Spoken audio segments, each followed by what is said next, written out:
Sesiphetha nje uqhamuke namhlanje nakho ufake umjiva cishe owaziwa njengasebandleni lamaNazaretha.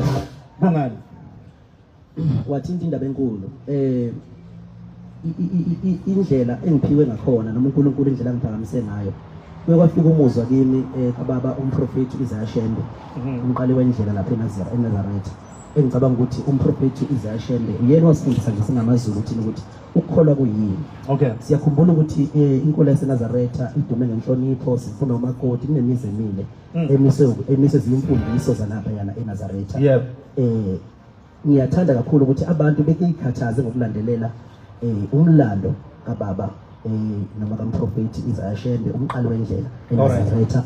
Ebese futhi ngiqinisekisa ukuthi mina njengomthandeli ngigqugquzela ubunye ezinkolweni zonke ngihlanganisa abantu.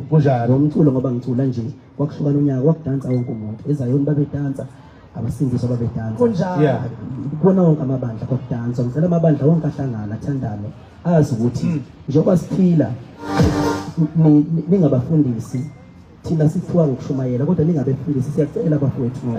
Thina siphila nabantu abakholwa ey'nkolweni ezahlukahlukene abasithandayo abangabafowethu abanye singakha nabo ngisho nanemizi. Ngifisa abafowethu ukuthi-ke sibe moya munye bese sithatha udumo lonke silibuyisela kuNkulunkulu.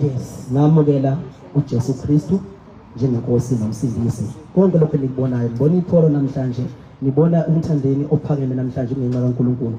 Ngicela sithathe udumo lonke silibuyisele kuNkulunkulu, sishaye izandla ezinkulu bafowethu ezandleni. Njengamanje ngizocela ukuthi ngisukume MC Chatha ngaloyo mthandeni SK because indaba inkulu. Sukumani lapho nikhona